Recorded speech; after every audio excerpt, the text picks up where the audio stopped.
रास्ता घाट निर्माण दलং निर्माणर बारे आमी 1000 कोटी टकार एटा पेकेज दिम 15,000 लड़ा छालीक आमी 2 लाख टकारे आत्मसंस्थापনৰ सुविधा दिम चेन्नाईत एटा बड'ल भवन निर्माणर बारे आमी पुँजी दिम आरु बिहु झुमुर बागरुम्बा तिनिओटाके आमी नतुन दिल्लीলৈ লৈ যাম যাতে ৰাষ্ট্ৰীয় প্ৰেক্ষাপটতো অসমৰ সংস্কৃতি জিলিকি উঠিব পাৰে আৰু আমাৰ মহিলাসকলে যদি নিজৰ ভৰিত নিজে থিয় দিব পাৰে এই আঁচনিখনে অসমৰ গ্ৰাম্য অৰ্থনীতি সম্পূৰ্ণ পৰিৱৰ্তন কৰিব পাৰে সেইকাৰণে আমি মহিলাসকলক 10,000 টকা দিছোঁ 25,000 আৰু দিম 50,000 আৰু দিম বিটিচি চুক্তিৰ 24 বাৰ্ষিকী 2003 চনত প্ৰধানমন্ত্ৰী অটল বিহাৰী বাজপেয়ীৰ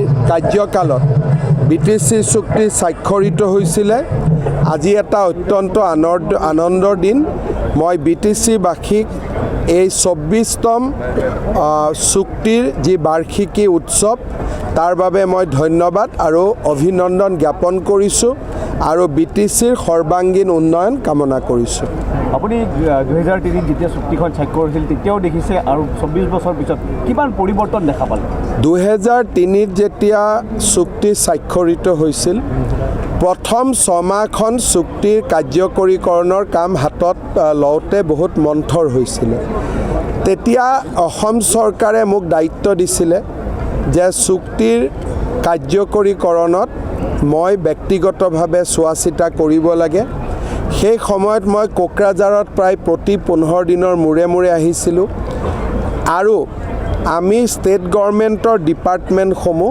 সম্পূৰ্ণৰূপে প্ৰথম যিদিনাখন 2004 10 ফেব্ৰুৱাৰীত চুক্তিৰ প্ৰথম দিৱস উদযাপন হৈছিল তাৰ আগতে আমি হস্তান্তৰ কৰিছিলোঁ আজি বিটিচিত বহুত পৰিৱৰ্তন হ'ল মই এটা সৰু উদাহৰণ দিছোঁ যে মই ছুইজাৰলেণ্ডত থাকোঁতে যেতিয়া ইয়াত এটা সাম্প্ৰদায়িক অশান্তি হৈছিলে মই মনতে ভাবিছিলোঁ সকলো কাম বাদ দি মই ইয়ালৈ উভতি আহিব লাগিব কিন্তু বিটিচিৰ ৰাইজে নিজেই নিজৰ সমস্যা নিজেই সমাধান কৰিলে মোৰ অহাৰ প্ৰয়োজনো নহ'ল তাৰ মানে আজি বিটিচিৰ চুক্তি স্বাক্ষৰৰ 24 বছৰ পিছত বিটিচিৰ ৰাইজৰ মাজত একতা সম্প্ৰীতি আৰু শক্তি ইমানেই বাঢ়িছে যে ৰাজ্য চৰকাৰৰ সহায় নোহোৱাকৈও এতিয়া বিটিচিবাসীয়ে নিজৰ সমস্যা নিজে সমাধান কৰিব পাৰে গতিকে মই অত্যন্ত আনন্দিত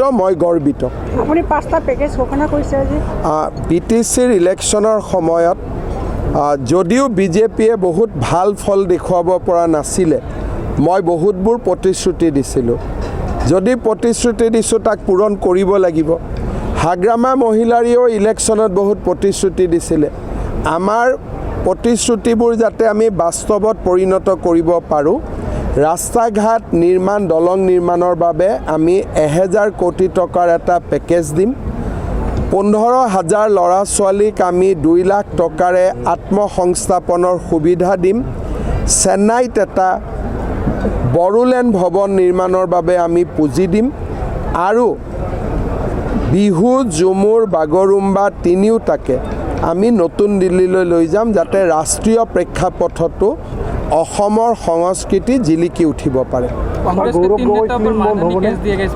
वो मेरा ऊपर कुछ बोले थे मैं बोला देखो टिप्पणी कर में प्रेस में झगड़ा करने से क्या फ़ायदा है अगर मेरा कुछ है तो कोर्ट में आप लोग प्रूफ कर दीजिए इसीलिए मैं खुद ही उनको मौका दिया कि मेरा खिलाफ कुछ है तो आप बताइए सर अपनी किबाटा आसनी लॉन्च करिছে অৰুণোদয়কে আৰম্ভ কৰি বহুত আছে সৰ্বশ্ৰেষ্ঠ আঁচনি কোনখন বুলি ভাবে চক মই ভাবোঁ যে মহিলা উদ্যমিতা আঁচনিখন যদি আমি সফল হ'ব পাৰোঁ আৰু আমাৰ মহিলাসকলে যদি নিজৰ ভৰিত নিজে থিয় দিব পাৰে এই আঁচনিখনে অসমৰ গ্ৰাম্য অৰ্থনীতি সম্পূৰ্ণ পৰিৱৰ্তন কৰিব পাৰে সেইকাৰণে আমি মহিলাসকলক 10,000 টকা দিছোঁ 25,000 আৰু দিম 50,000 আৰু দিম আৰু এই আঁচনিখন যদি ভাল কৰি কাৰ্যত পৰিণত হয় অসমৰ গ্ৰাম্য অৰ্থনীতিলৈ ই বৈপ্লৱিক পৰিৱৰ্তন কঢ়িয়াই আনিব।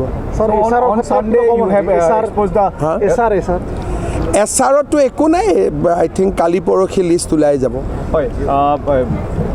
এছাৰ মানে কি, মৰা মানুহৰ নাম কটা, বিয়া হোৱা মানুহৰ নাম কটা, ইমানেই, আৰু নতুন মানুহৰ নাম সোমোৱা। গৌৰৱ গগৈ ক্লিন বৰ্ড হ'বনে আপোনাৰ? চাওক, মোৰ যিটো অসমৰ মানুহক মই যিটো কমিটমেণ্ট কৰিছিলোঁ, মোৰ কমিটমেণ্টটো মই ৰাখিলোঁ।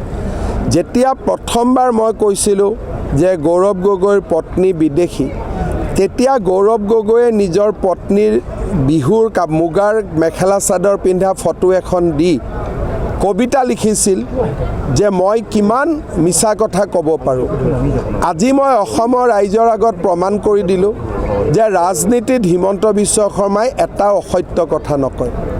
তেওঁ যদি মোক চেলেঞ্জ নকৰিলেহেঁতেন অসত্য কথাৰে, মই হয়তো ইমান দূৰলৈ নোসোমালোহেঁতেন। বাকীখিনি এতিয়া কেন্দ্ৰীয় চৰকাৰৰ দায়িত্ব, বাকীখিনি কেন্দ্ৰীয় চৰকাৰে চাব। যোৱাকালি তেওঁ প্ৰেছ কনফাৰেন্সত যিবোৰ কথা ক'লে যে ভিছা নোহোৱাকৈ তেওঁ ৰাৱালপিণ্ডিলৈকে গৈছিলে, পৰিস্থিতিটো তেওঁ নিজে আৰু অধিক বেয়া কৰি ল'লে। যিমান মই কৈছিলোঁ তাতকৈ তেওঁ নিজে বেয়া কৰি ল'লে।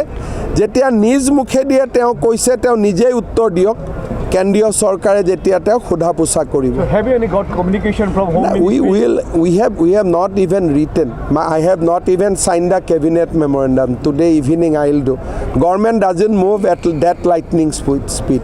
বিধানসভা নিৰ্বাচন চিট শ্বেয়াৰিং BPF-ৰ আমিতো BPF-ৰ লগত মিত্ৰতাৰ কথা বতৰা পাতিছোঁ, কিন্তু মই এইটোও কৈছোঁ যে সকলোৱে মিলি ইলেকশ্যন খেলিব পাৰোঁ নেকি। হাগ্ৰামা মহিলাৰী যেতিয়া এতিয়া BTCৰ নেতা, চেষ্টা কৰক। নোৱাৰিলে ইলেকশ্যন হ'ব, মিলা মিছাকৈ চবেই খেলি থাকিব আৰু নিজৰ চিম্বলতে খেলক, বেলেগৰ চিম্বলতে খেলক, কাজিয়া পেচাল নোহোৱাকৈ মিলা মিছাকৈ ইলেকশ্যন খেলিলে হ'ল। কংগ্ৰেছ একফালে থাকিব, বাকী চবেই মিলা মিছাকৈ খেলি থাকিব আৰু। স্যাৰ কিমানখন আসন পাব বুলি ভাবে? চাওক, আমি লোকসভা নিৰ্বাচনত আমি 96 সিটত লিড কৰিছিলোঁ, আৰু মই ভাবোঁ লোকসভাৰ পিছত আমাৰ পজিশ্যন এতিয়া আৰু বেছি ভাল হৈছে, বেয়া হোৱা নাই। একজেক্ট অংকটো দিব মই বেয়া পাওঁ, কিন্তু লোকসভাতে আমি 96 সিটত লিডত আছিলোঁ।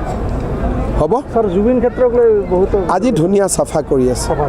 কাৰণ আগতে মই সোমাব ভয় লাগে, মই সোমাম আকৌ ক'ব যে মই কিয় সোমালোঁ। যিহেতু এতিয়া পৰিয়ালে অনুৰোধ কৰিলে, গতিকে লগে লগে ৰাতিয়ে কাম কৰি দিছোঁ। কিন্তু তাৰ আগলৈকে মই যদি কিবা কওঁ আকৌ মোৰ ওপৰতে জেং জেঙাই উঠে।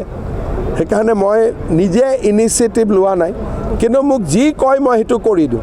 AICC leadership yet to comment regarding this Gaurav Gogoi episode. Comment কি আছে, তেওঁ নিজেই কৈ দিলে তেওঁ ৰাৱালপিণ্ডিত গৈছে।